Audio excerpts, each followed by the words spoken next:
Pour comprendre la genèse de la Fondation Beati, il faut remonter aux années 70. Un petit cercle d'hommes et de femmes, de prêtres et d'alliés, très engagés dans leur communauté. Ils sont engagés contre l'évolution de leur église, contre le renfermement de l'église catholique, après les sports ouverts par Vatican II, et engagés contre la mise à l'écart des plus pauvres, des plus fragiles au sein de leur société. On est après les espoirs de la Révolution tranquille, dans une période de modernisation féroce, qui s'exprime dans les quartiers populaires par la rénovation urbaine, dans les régions par la fermeture de villages. Le deuxième élément de cette genèse, c'est une donatrice anonyme, une mystique dans la ville, comme on dit, qui reçoit 2 héritages, qui sont vécus comme un excès d'argent et devant aller aux plus démunis.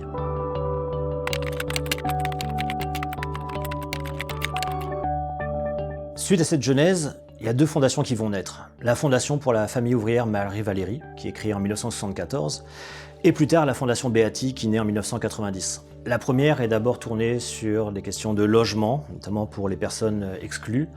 La deuxième prend naissance dans un contexte de lutte à la pauvreté. Ces 2 fondations sont créées donc grâce aux héritages reçus par cette donatrice anonyme et qui va souhaiter rester anonyme, qui va progressivement même se distancier de la fondation et de sa gouvernance. La posture des 2 fondations est d'être aux côtés des mouvements sociaux. Dans les 2 cas, il y a un lien très net entre la dimension spirituelle et l'engagement social.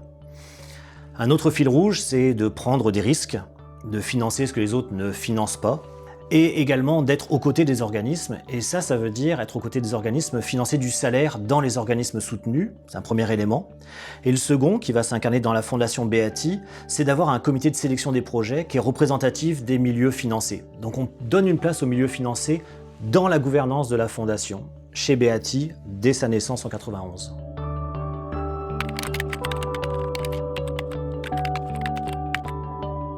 Après cette première vie de la Fondation Beati, qui dure de sa création en 1991 au début des années 2000, on passe à une deuxième vie qu'on pourrait appeler l'institutionnalisation. Dans la première séquence, on était sur une église à transformer, on est maintenant dans un monde à changer. Et pour ça, on met en place des procédures, un savoir-faire. L'institutionnalisation, c'est d'abord un changement de garde dans la composition du CA, dans l'équipe des salariés, le départ des plus anciens, de la donatrice également. L'arrivée de salariés qui sont proches du milieu communautaire, une animatrice de pastorale aussi, proche de la TD Carmonde. La mise en place de procédures de gouvernance interne, de planification, d'instances de réflexion, d'allocation des fonds avec des thématiques définies, des critères définis. Donc on n'est plus seulement dans le financement de projets et de milieux qui sont proches de ce noyau chrétiens engagés, mais on est maintenant sur, y compris, financer des groupes qu'on ne connaît pas partout au Québec parce qu'il y a une communication qui est organisée pour ça, des critères objectifs définis. Le fil rouge, ce qui reste, c'est le focus sur le par et pour, donc par et pour les groupes, et puis sur la relation d'accompagnement. Une relation d'accompagnement qu'on veut complice, ce qui implique à la fois un savoir-faire interpersonnel dans les relations, une compétence professionnelle et aussi du point de vue organisationnel, la définition d'une façon de faire, d'établir la confiance et de l'entretenir. C'est ça qui va définir la personnalité de Beati dans cette décennie jusqu'au début des années 2000.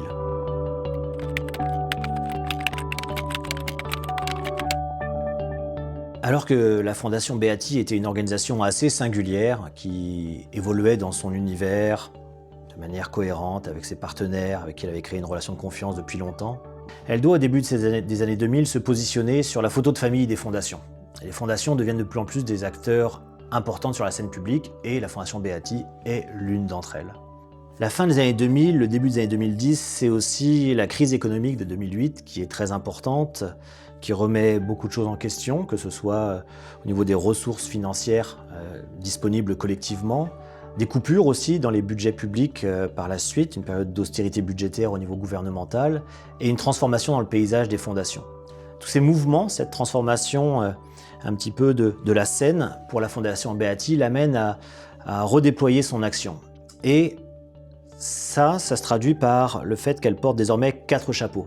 Évidemment, le financement de projets, comme elle le faisait auparavant. Donc aujourd'hui, c'est entre 15 et 20 projets qui sont financés par an, toujours pour du salaire pour les organismes soutenus.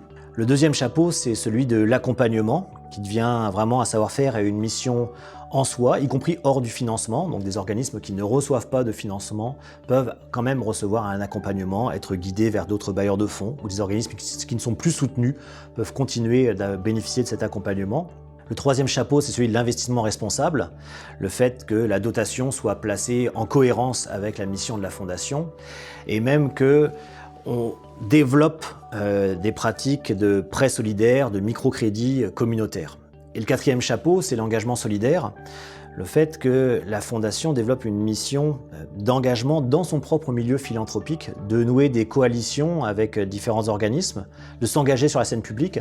Ça va se traduire de différentes manières. À partir de 2010, une première tentative pour mettre en place un réseau québécois des fondations pour l'innovation et la transformation sociale. Puis ensuite, en 2015, elle est une des chevilles ouvrières du collectif des fondations contre les inégalités, ou plus récemment encore, la mise sur pied d'un petit collectif de fondations qui soutiennent le bâtiment 7 à Pointe-Saint-Charles. Et ces 4 chapeaux, qui sont 4 missions de la Fondation, ils se répercutent aussi dans les profils des salariés, qui sont désormais 5, plus 2 contractuels, et qui ont donc des compétences qui correspondent à ces différents mandats.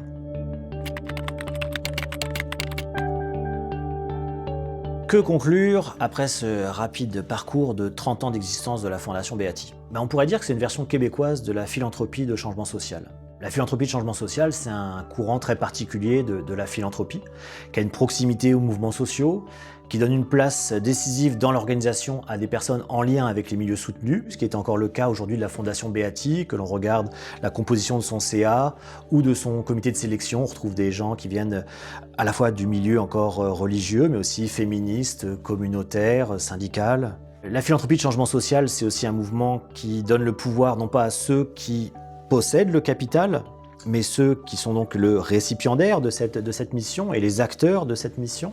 Et enfin, une forme d'engagement qui va au-delà du don d'argent. Et aujourd'hui, la Fondation Beatty, effectivement, a des actions, on l'a dit, d'engagement dans le champ philanthropique, mais aussi de plaidoyer.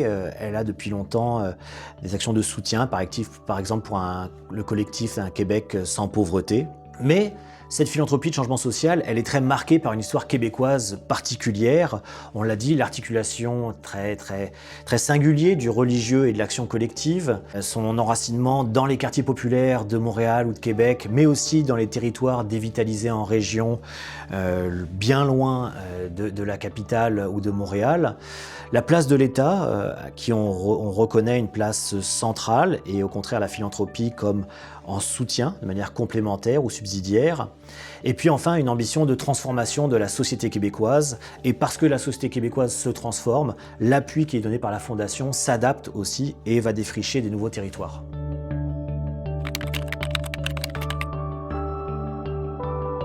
Un des enjeux importants pour une fondation comme la nôtre actuellement, c'est d'ajuster nos modalités de financement afin de prendre en compte les défis de pérennisation des initiatives mises de l'avant par les groupes communautaires, les groupes citoyens, afin de faire face aux défis qui se présentent à eux. Donc, c'est de passer d'un financement annuel à un financement qui soit pluriannuel et qui soit plus structurant. Son corollaire pour nous, c'est bien sûr, à travers tout ça, de continuer à réfléchir et à questionner la place de la philanthropie par rapport à l'État. Que la Fondation le veuille ou non, les mouvements de l'État ont un impact important sur notre capacité ou non de réaliser la mission qui est la nôtre. Au final, la question qui est la suivante, c'est comment aussi contribuer à réduire les inégalités sociales et économiques dans une société où il y a une forte tendance à la privatisation. Les enjeux à venir pour une fondation comme Beatty sont multiples.